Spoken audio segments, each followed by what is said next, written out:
Welcome to our channel Maths Hub and Moral Stories. 3 మంది 3 అభిప్రాయాలు ఒకే పెట్టె. కాని అందులో ఏముందో తెలిసిన తర్వాత ఎవరు నిజమైనవారో బయటపడింది. నేను నీకు ఒక కథ చెబుతాను. కథ చివరలో నేను ఒక ప్రశ్న అడుగుతాను. నీకు సమాధానం తెలిసి కూడా చెప్పకపోతే నీ తల పగిలిపోతుంది. చెప్పితే నేను మళ్ళీ చెట్టుకు ఎగిరిపోతాను.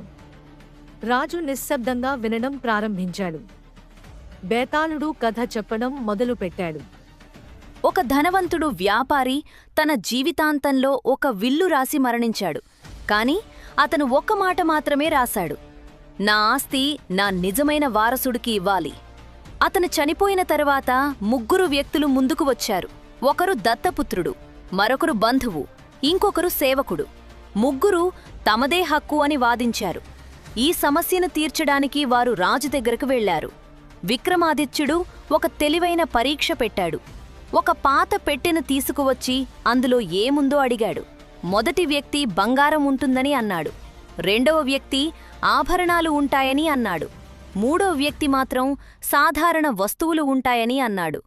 పెట్టెను తెరిచినప్పుడు అందులో పాత దుస్తులు మాత్రమే కనిపించాయి. అప్పుడు రాజు నిజమైన వారసుడు ఎవరో ప్రకటించాడు. సేవకుడే నిజమైన వారసుడు.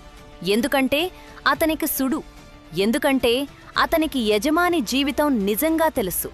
ఇదే నిజమైన సంబంధం, అర్థంతో కూడినది. బేతాళా, జాగ్రత్తగా విను. ఈ 3 నిజమైన వారసుడు ఎవరో వారి మాటలలోనే దాగి ఉంది.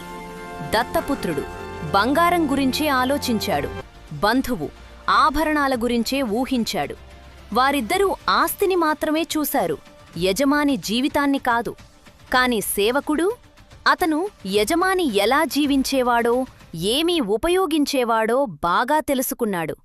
అతను సంపదను కాదు, మనిషిని అర్థం చేసుకున్నాడు. అందుకే బేతాళా, నిజమైన వారసుడు సేవకుడే.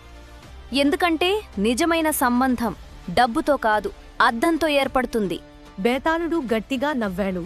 హాహాహా, రాజా, నువ్వు సరైన సమాధానం చెప్పావు అని చెప్పి బేతాళుడు గాలిలో ఎగిరి మళ్లీ చెట్టుకు వెళ్ళిపోయాడు. విక్రమాదిత్యుడు మాత్రం భయపడలేదు. అతను మళ్లీ బేతాళుడిని పట్టుకోవడానికి ధైర్యంగా ముందుకు నడిచాడు. మరిన్ని ఆసక్తికరమైన కథల కోసం మా ఛానల్ను సబ్స్క్రైబ్ చేయండి.